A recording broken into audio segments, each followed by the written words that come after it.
CC, who really deserves the most of the blame here for what happened this Giants season?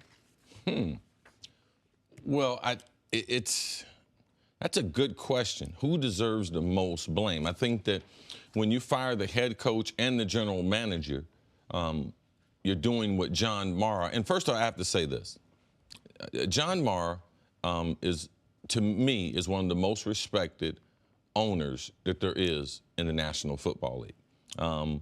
It's a reason his family and the way they run the team and other organizations like the Steelers, the Crafts, the reason why the league is really special, because they really care about the game, and more importantly, they really care about the people inside their organization. And that's what the Giants have always done.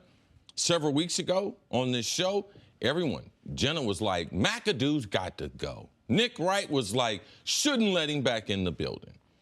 Cris Carter was like, listen, this is not what the people do. This is not the way the family manages their business. But now seeing, you got to blame everyone. The general manager, he's to blame because he picked the groceries. He also hired the head coach.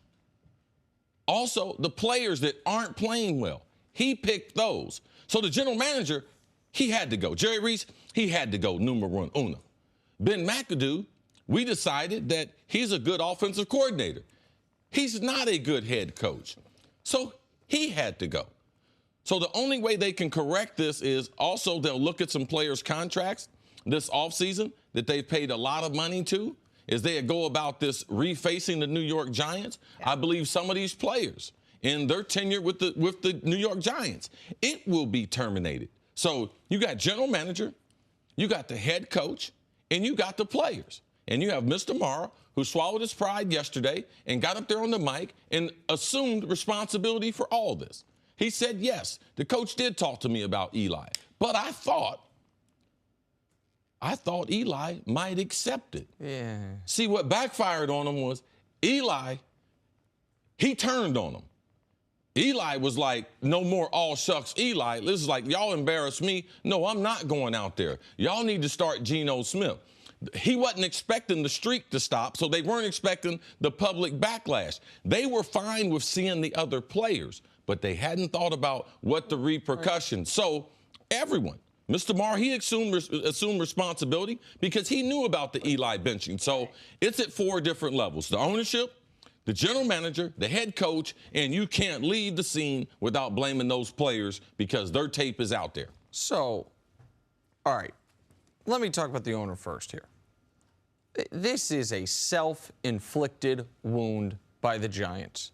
This was a lost season a month ago. They could have avoided all of the controversy surrounding their quarterback had they done what most teams would have done, which is after you get blown out by the Rams, or at the very least after you fall to 1-7 against the Niners, you fire your head coach. Then Eli's never benched. So that's, first of all, where the owners are culpable. The second place the owners are culpable is if 2-10 is fireable, when you actually competed this week, what you're really saying is what happened with Eli is fireable, then do this last week when McAdoo comes to you with it, unless you really are reacting to the media and public reaction. So that's where the owners blew this as well, as respected as that Mara and Tisches are. The general manager that you mentioned. Listen, since 2004 when Jerry Reese took over, the Giants have the 4th fewest starts of any team in the league amongst players they've drafted. So he's not drafting the right players. Obviously, the offense, 31st in points per game, 28th in yards per game. They're bad in everything on offense. You have an offensive head coach, so obviously it's on the head coach as well. But I'm going to add one other name to this that has now become the martyr of this situation. And that's not just the players at large. It's Eli Manning. He's been bad this year, really bad this year. And let me just say, here are the worst teams in the league. What do they all have in common? I'm going to leave the Giants out for now. The Bears, the Colts, the Broncos, the Niners, the Browns. Either starting a rookie quarterback or you don't have a quarterback. You know who's smack dab in the middle of that? The New York Football Giants. So I know everyone is empathizing with Eli.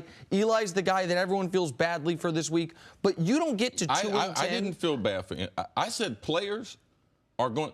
Eli's getting ready to lose his job. Eli getting ready to pay a heavy price. So I don't think that what I tried to explain was any type of empathy for Eli. So I don't think everyone has great empathy for Eli. I felt like last week everyone was feeling badly for Eli. Well, he shouldn't have been benched. For Geno Smith, like, no one can justify that.